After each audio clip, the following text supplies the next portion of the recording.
தூத்துக்குடி மாநகராட்சி மூலமாக ஒரு மண்டலத்தில் ஒரு வாரம் வந்து மக்கள் குறைதீர்வு முகாம் வந்து நடைபெற்றது. அதில் வந்து மக்கள் பெருமளவில் வந்து கலந்து கொண்டு அவர்கள் மனுக்களை கொடுத்து நடத்தி சென்றார்கள்.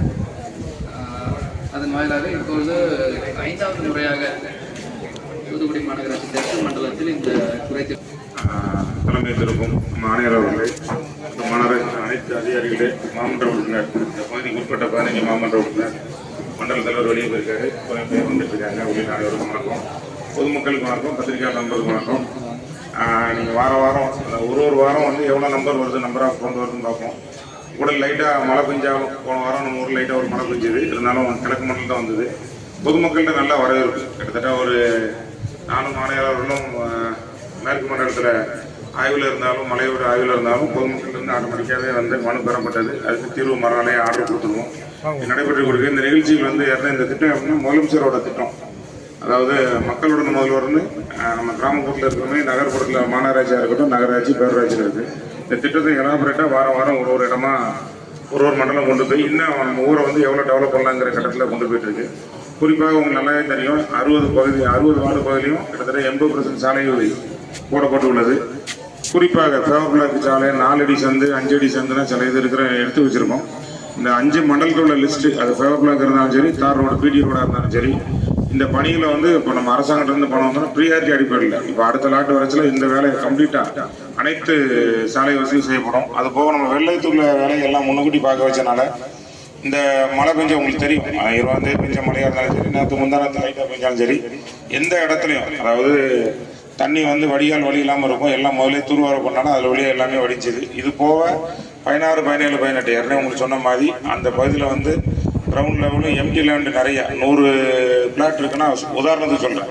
அதில் 70 தான் வீடு இருக்கும், 30 சும்மாவே கிடையாது.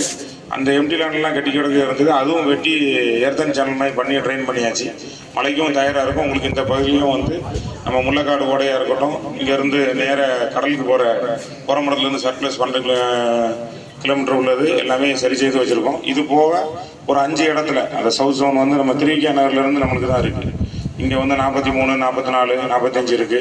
அந்த வார்டு பகுதியெல்லாம் இருக்கிறதுனால அந்த வார்டுலேயும் ஒரு சில இடத்துல உள்ள கம்ப்ளைண்ட், ஒரு 4 இடத்துக்கு தான் மோட்டர் வச்சு எடுக்கணும், சல்லேஜ் வச்சு எடுக்கணும், சிஸ்டமேட்டிக்காக பிரித்து கொடுத்துருக்கோம். அதுபடி வேலை நடைபெற்று கொண்டிருக்கிறது.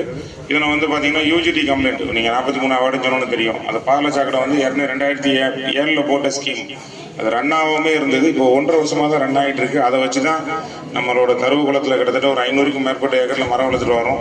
ஒரு பேட்சாக யார் வராங்களோ இன்னொரு 100 ஏக்கர்லையும் வளர்க்குறதுக்கு ரெடி பண்ணிட்டு இருக்கோம். இப்படி அந்த கட்டங்கள் நடந்துட்டு இருக்கு. இந்த தண்ணியை ட்ரீட்மெண்ட் பண்ணிட்டு இருக்கோம். அந்த யூஜிடி மட்டும் கம்ப்ளைண்ட் இருக்கும். அதுவும் சென்னையிலிருந்து வல்லுநரை வர சொல்லியிருக்காரு நம்ம ஆணையர் அவர்கள். வந்தவொன்னே அந்த கம்ப்ளைண்ட்டும் சரி பண்ணி கோரி இப்போது பொதுமக்கள் வருவதாக உங்களோட கோரிக்கையை கொடுக்கலாம் என்று தெரிவித்துக் கொள்கிறேன். நன்றி.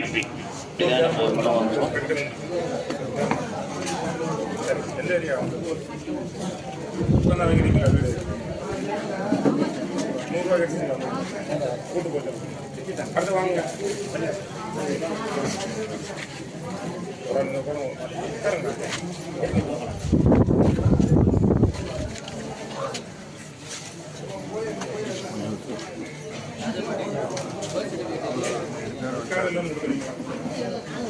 அவ்வளோதான்.